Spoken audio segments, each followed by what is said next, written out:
This is Paulie's Product Reviews, and today I have the Tapo TP-Link video doorbell camera kit.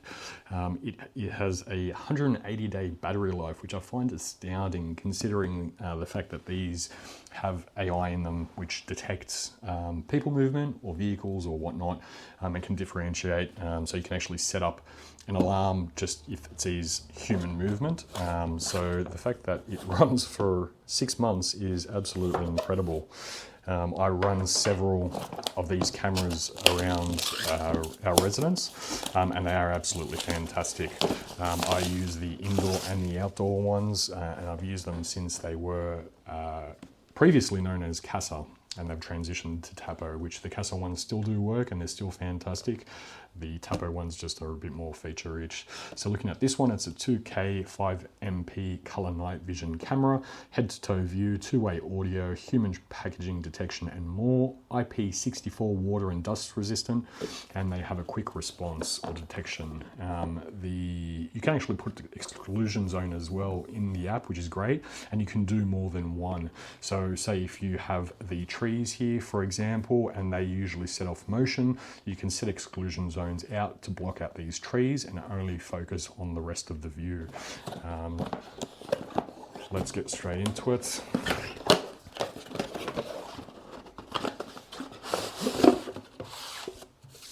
Okay, so inside the box we have some doorbell buttons, which is quite nice, in different languages as well, which is quite good. An instruction manual, which will explain how to use the device, the doorbell appearance, front and rear, the hub appearance, which you'll need for the doorbell, which you can see just here. This isn't required for the cameras, however, for the sensors and some other devices, you will need one hub to connect all the devices. You've got the light indicators, how to remove the battery, safety information, how to charge the battery, how to insert the battery, set up the hub and doorbell, install the doorbell, etc. All in all, looks quite easy. I've used different brands, I should mention, so I am familiar with this type of equipment, just not this brand specifically, but like I say, I've been using this brand now for probably about 3 years with their cameras and whatnot. Okay, so looking inside here, we have the mounting plates and the rear. It's got an angle to it, as you can see there. If you need to angle it either way, either away from the door or towards the door. You have a mounting kit here, where to drill. It looks like a little kind of thing that you would put here to put some insulation, a little grommet or whatnot. So you have the power adapter there. Some mounting hardware. It looks like a little SIM pin that you would find with a phone. We have another USB-A charging cable, which will be for the dock. There's the dock that we spoke about earlier. So we've got the sync button, an Ethernet port, power port, reset, and a micro SD slot. Like the cameras that I've been using previously, these do obviously require a subscription, which you can actually store stuff online. You do get a free grace period as well, which is quite nice. And I find personally that the subscription fees aren't too high. I know I'm currently on a tier that offers about 10 devices, and I pay quite a small amount for that. So looking at the camera here, it's quite small, as you can see, fits in the palm of my hand almost. The actual design of it is quite nice as well. You've got a big doorbell button, which is quite easy to use. The camera lens, I'm assuming, or the camera lens here, maybe a secondary night vision camera lens. Let's just peel this off to take a look. Not sure what that is, if that's a sensor, potentially. And it looks like a light as well, maybe night vision. Looking at the back of the unit, we've got some security screws on the back there. A little clip on the bottom, I'm assuming to remove the battery. Let's just place that down. There is the battery that you receive with it. Okay, and it is a 6700 mAh battery, which is quite good. It's quite a solid sized battery. Still surprising that you get 6 months out of it, but I have no doubts knowing the quality of TP-Link.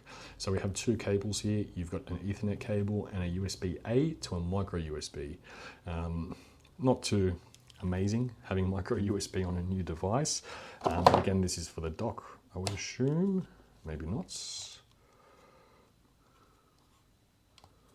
No, that's not for the dock, so it must be for the doorbell. Let's open it up and take a look inside. Referring back to the instructions here, how to remove the battery. Okay, so we just need to pull this down, apparently. I'll just use a little pry tool here.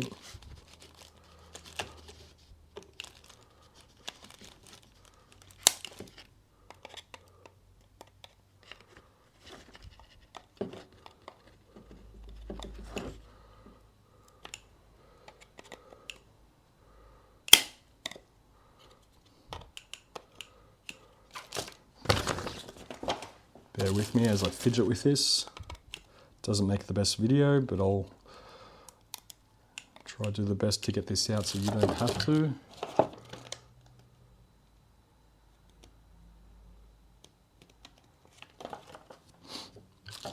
I wonder if the pin provided that I thought was a SIM card removal tool is actually for this. It would make sense.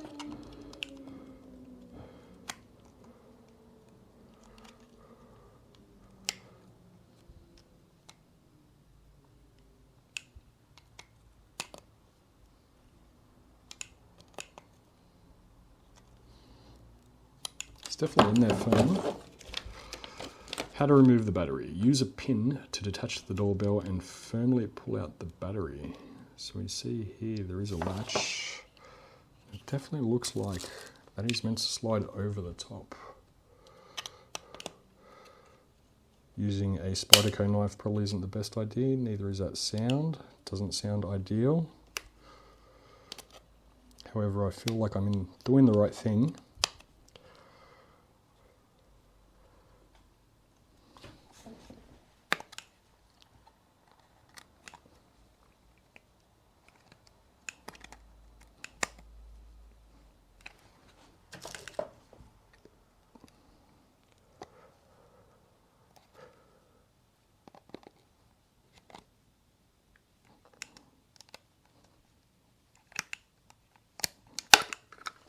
Got it. Okay. Sorry that was off camera, but I had to use some leverage. Use some leverage on my chest just to pull that off. But it was just a matter of pushing that tab back, which I've kind of brutalized with my beautiful knife. And then we should just pull back. I think, yep, there we go. Cool. So we've got the cavity there for the battery, which we can slide into. We found the USB-A attachment, which is great. So that cable is obviously for the battery. You can plug into any USB-A outlet using the micro USB-A to micro USB to USB-A plug. And then once that's charged, plugging it into the back there, and we have the syncing button on the back there. So I'll charge this up, get it all sorted, and yeah, come back with another review once I test this out. Cheers.